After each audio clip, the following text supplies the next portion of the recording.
Gâteau au yaourt grec. Un gâteau si rapide à préparer et si délicieux que tu n'en reviendras pas. Bonjour, je suis Viti, voici la cuisine de la grand-mère et aujourd'hui nous vous proposons une autre recette magique, un gâteau au yaourt grec. Un gâteau au yaourt qui se prépare avec seulement 4 ingrédients et le travail que vous aurez à faire, c'est environ 5 petites minutes. Ensuite, le four fera le travail pendant 35 à 40 minutes et vous obtiendrez un gâteau crémeux, moelleux, plein de saveurs. Plus facile, c'est pas possible.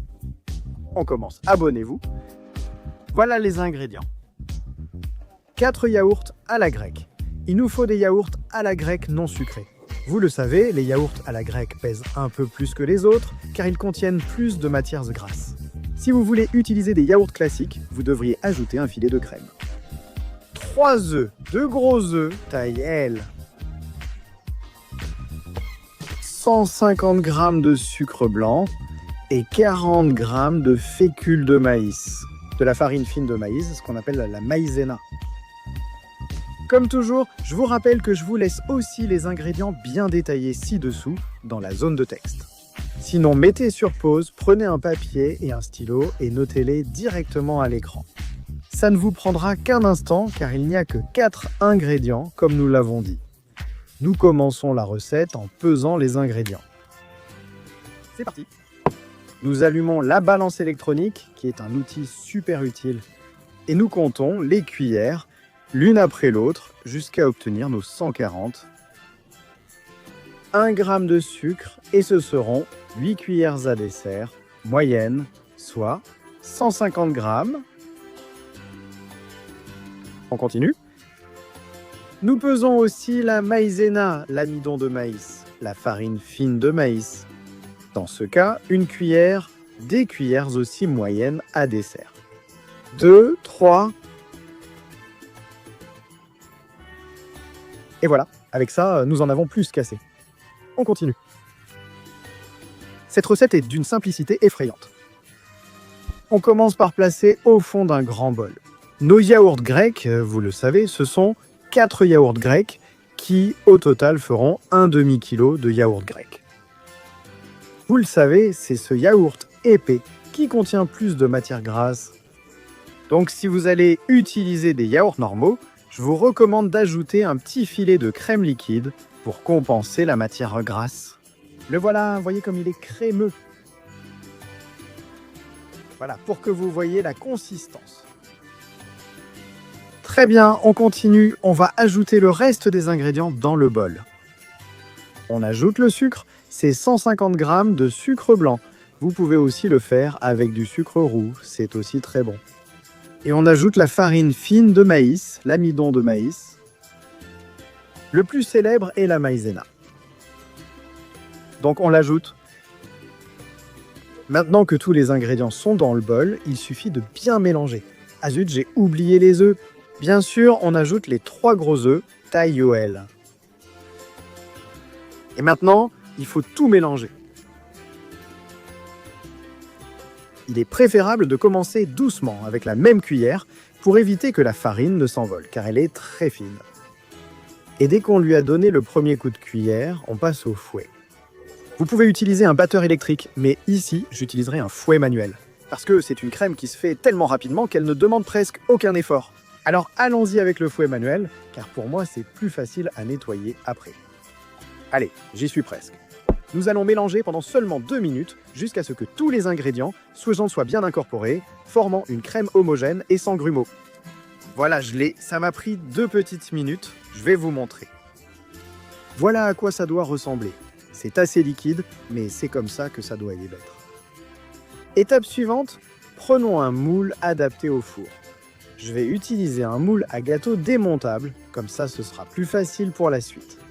Nous allons le tapisser avec du papier sulfurisé. L'astuce consiste à mouiller le papier sulfurisé avant, comme ça il s'adaptera beaucoup mieux à la forme du moule. Dans ce cas, le moule fait 21-22 cm de diamètre et en hauteur, je crois qu'il fait environ 10 cm, donc il est assez haut. Je vous le dis parce que quand vous mettrez le mélange au four, il va beaucoup gonfler puis il redescendra à nouveau en refroidissant. Alors, on continue. On verse le mélange dans le moule qu'on vient de tapisser puis on va le mettre au four. Il n'était même pas nécessaire que le four soit préchauffé ou quoi que ce soit. Il suffit simplement de le mettre au four et de le cuire pendant 40 minutes à 180 degrés. Une fois le temps écoulé, c'est l'aspect qu'il doit avoir. Il est bien doré à l'extérieur, il a bien levé. Ne vous inquiétez pas, car il va redescendre au fur et à mesure qu'il va refroidir. On le perce avec une brochette pour vérifier que rien ne colle, signe qu'il est parfait. Maintenant, nous allons attendre qu'il tiédisse. Pour le démouler, comme vous pouvez le voir, si vous le secouez, il vibre encore, tel un tambour. Et ne vous inquiétez pas, parce que cela signifie que vous avez votre gâteau au yaourt grec parfait. Ouais, et bien maintenant, il suffit d'attendre qu'il refroidisse un peu. Ça prendra environ une demi-heure. Pour des moulages que vous voyez avec un moule comme celui-ci, amovible, c'est super facile. Bon, on va le retourner, comme ça on enlèvera le papier sulfurisé beaucoup plus facilement. Vous le ferez probablement beaucoup mieux que moi, qui suis un peu maladroit, mais bon, je fais de mon mieux. Je décolle petit à petit le bord, et quand c'est fait, on enlève tout. Voilà, c'est fait. Le gâteau ne va pas s'effondrer, ni rien de tout ça, donc ne vous inquiétez pas. Ensuite, on la retourne sur une assiette, et notre gâteau est de veau prêt. Voilà. Regardez comme les bords sont bien dorés, cette couleur jaune au centre, avec cette texture crémeuse. Je vais remettre l'assiette sur la planche en bois, car ça rendait beaucoup mieux. Donc une petite assiette. Je la retourne à nouveau, et comme ça, en la manipulant, j'arrive à la mettre exactement où je veux. Voilà, une recette traditionnelle avec une présentation traditionnelle à table.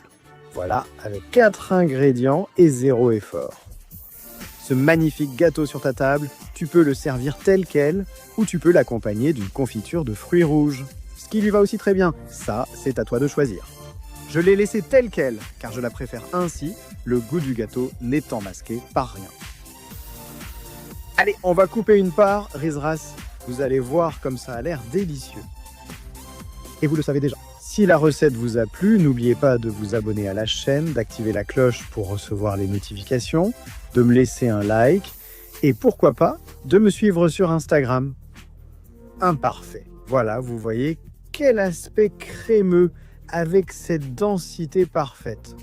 Regardez, c'est comme un flan, un gâteau au fromage crémeux et super bon. Rizras